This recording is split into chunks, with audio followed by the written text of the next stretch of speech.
Alright guys, James here from 5-Star Rating 22. Alright, first weekly challenge. This is the first part, first video with actual work on it. So hope you guys enjoy. Let's go ahead and get stuck in here. So it's going to be a lot of information, a lot of things coming. I'm coming along really good, so you'll see the next part's coming soon. So what I'm taking here, this is 1-inch styrofoam, and this is just a regular old paper plate that I'm just using for reference since I couldn't find my compass. This is 9 inches in diameter, and I'm leaving a little bit of an edge around on the styrofoam because I want to actually have a square base, or a rectangular base. So I just took and left a little bit extra of the styrofoam on around the edge of the where the tower is going to be. So, and then again leaving somewhat of an edge. I'm just taking my hot wire cutter, and I believe I got this from I think it was Woodland Scenics. I think it's a Woodland Scenics foam cutter actually. I like it. It's got a good nice depth. It's a little bit more in price, but it's worth it. It's worked really good. It's great. If you guys know of the old one from Games Workshop with the pretty much toilet paper roll at the end with the D batteries in it, you know, that thing, that was not my favorite. It worked. It did the job, you know, back when I was 13, but I've upgraded a bit, so yeah, I felt like that thing went through batteries so quick. So you can see there I just kind of cut around a weird shape around the edge just to give it a little bit of character. We're going to actually work on the edge of it more later, but just since I had the hot wire cutter and I was working on that, I just decided to do that. And then I just kind of marked out where the door was going to be, and then kind of where I kind of planned on putting the walkway or the path leading up to the door. So alright, done with that for now. Now we're going to take the other piece, the other half that was there from when I cut out the base for the tower, and we're going to go ahead and start making strips. Now these strips are going to be for the bricks that are made. I'm doing half inch wide here on the top part, so it's going to be a 1/2 inch by 1 inch because the 1-inch styrofoam obviously. So, and then this is going to be used for the bricks of the tower. And I decided to use styrofoam because I'm more comfortable with styrofoam. I don't have any plastic molds. I have worked with plaster of Paris quite a bit, but I decided to use styrofoam. I know it's really cheap, so it's, you know, it's worked good for me in the past, so I decided to stick with it.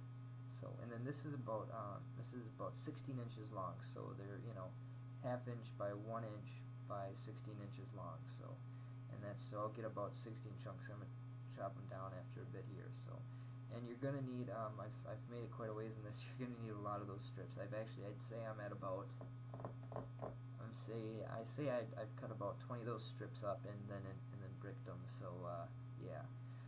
Then what I'm doing is just using the hot wire cutter. You can do this, you know, in multiple ways with X-Acto blade and whatnot, but I like the hot wire cutter. It gives it a nice kind of random. It doesn't look so manufactured, and I'm just rounding off the corner, and I'm going to do that to all 4 corners on this strip here. So I just took and ran that right along the edge, you know, almost just barely like laying the wire onto it and just kind of dragging it down. But you can see there it kind of gives it a weird, you know, kind of rough edge to it, not so sharp, you know. So I did that to all sides on this, and then I'm going to do this to, you know, every single strip that I used. I rounded off the edge, not all of them with the wire cutter. And then I have a rock that I just picked up from outside, and that was, you know, it's one of those nicer rocks you see like alongside a lot of like buildings and stuff like that. And I took a nice flat one with a jagged edge, a sharp jagged edge, and I'm just pretty much, you know, jabbing at this stuff like this, giving it old kind of look, kind of tearing up the foam just a little bit, you know, not too much, but, you know, mainly just kind of pressing it in and giving it some texture and stuff. So that's why I used that. And then I did that to just the 1/2 inch wide part, because that's the only part that's going to be seen. It's actually going to be 1 inch deep, and then the front face of it's going to be a inch or a 1/2 inch. So I just did it to the 1/2 inch sides, and then I just went ahead here, marked off inch long sections, get about 16, and then I'm just going to take my hot wire cutter.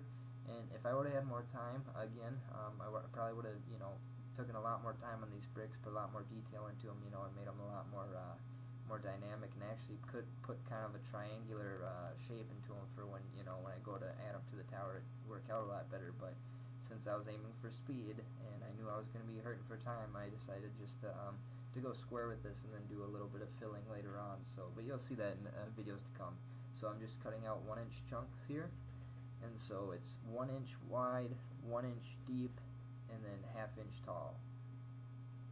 And then again, I'm just taking that wire cutter and I'm just rounding off the other corners now along the edges. So when the front piece is seen, it'll be nice and rounded off. So I wanted to do that to all 4 corners on these sides of the bricks that I had cut off as well. And don't worry, this took me a long time. I mean, it took me, I'd say I've probably got at least 3, 4, probably somewhere between 3 and 4 hours of just cutting out these bricks. So, and then just to give you kind of an idea of what I'm doing here, there you go. You can kind of just see the kind of formation that you get. It's pretty nice. They won't be that even, but here we go. So I grabbed a box just to throw the ones that were done in, and got a long way coming. So hope if you're gonna do this,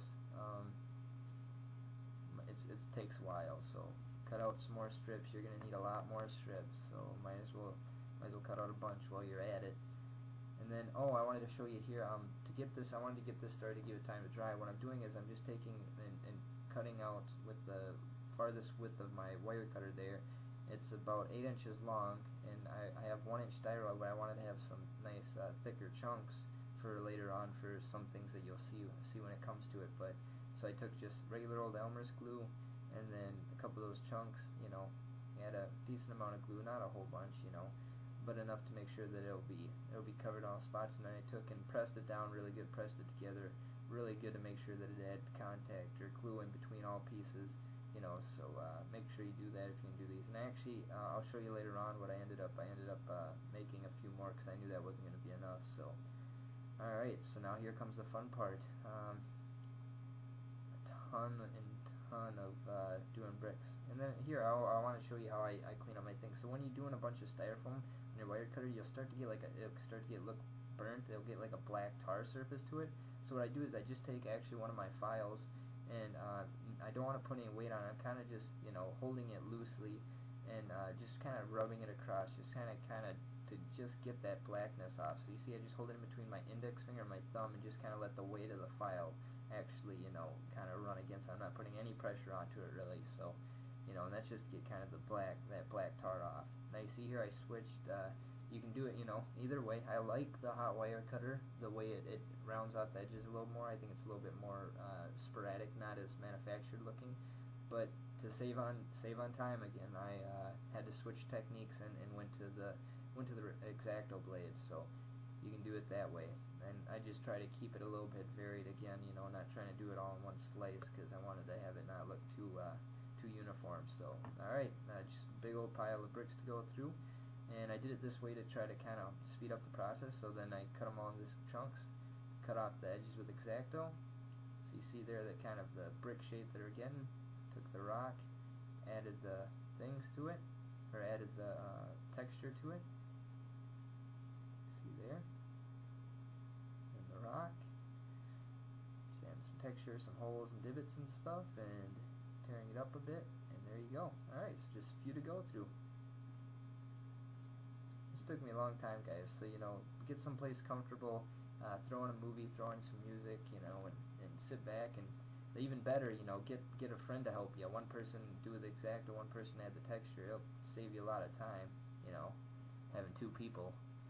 Even better, have 3. You can get bricks done really quick.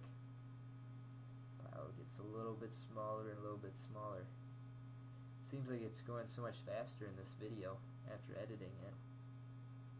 Real life felt like it took forever. Oh, and then to add some cracks and stuff, I just scored it with my X-Acto and then pressed in with the edge of my rock, since I had a nice sharp-edged rock there. So, yep, and you can see it just kind of adds a kind of a crack look to it. So, did that on a few pieces here and there, about 1 out of every 5 or so. And add texture. Almost done. Getting there. So close. It was like I wanted to celebrate when I got to the last brick on this one, and it's really too bad that I ended up having to make more later on. But I was pretty excited to get to the end of that pile. It was quite a triumph, and I did it pretty quickly, and I was really surprised. Not a single cut, so pretty proud of myself. I didn't cut myself one time. All right, so there you go. That's a good amount, and it took me not a whole bunch more than that, but I did end up doing some more.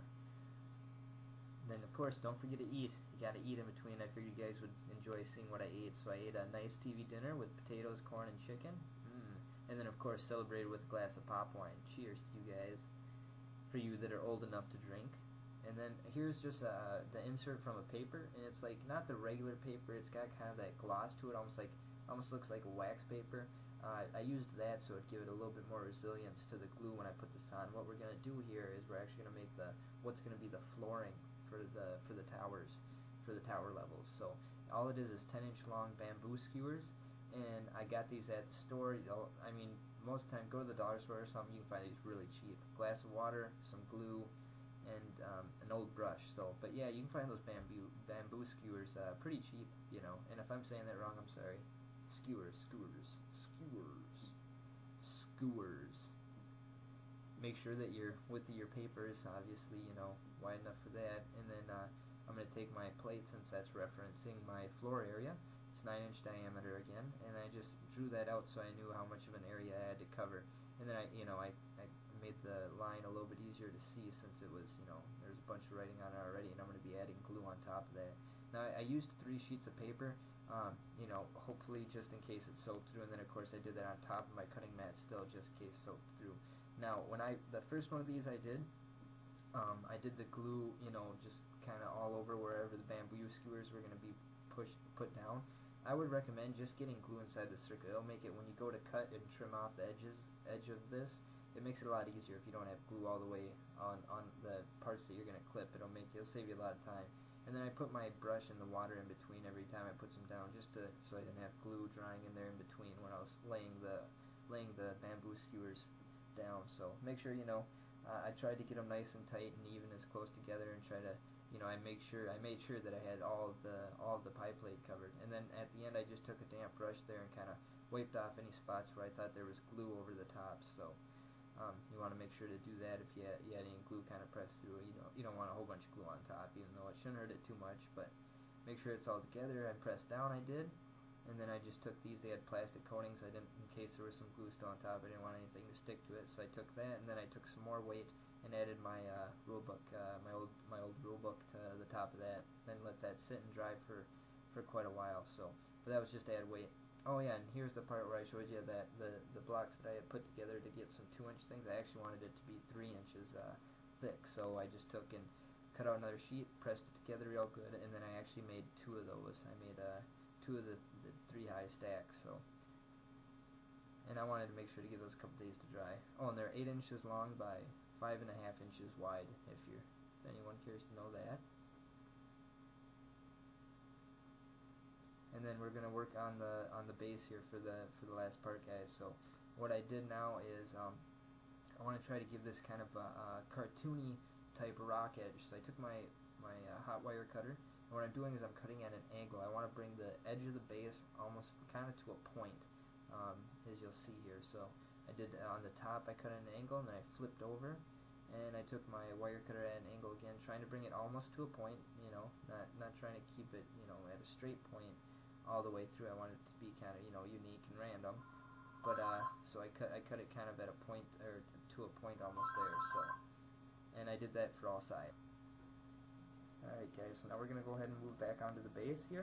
And what I'm going to do is I'm going to add some slits and then kind of bring it down to an edge in certain spots a little bit more to a point with my X-Acto blade. So I'm just kind of picking spots at random, bringing it to the edge, and then what I'm going to do is I'm going to start cutting like pretty much eye slits, really thin eye slits. So pretty much coming one side and then coming from the other, and then triangular spots kind of on the edge. And I'm going to do this all over the top and then all over the bottom, just to kind of give it like a cartoony rock edge to it. So I'm just cutting pretty much eye slits, and I do this pretty much sporadically all over the board, as you'll see here. So once you've got as much as you want, that's you know, however much you think is enough, that's enough. I did a little less on the bottom. Alright guys, that's it for this first part. Ran out of time, so hope you guys enjoyed this. Keep your eyes open for the next part to come out. It'll be coming out soon. Thanks again so much for watching, and you guys have a good one, and take care. Keep gaming.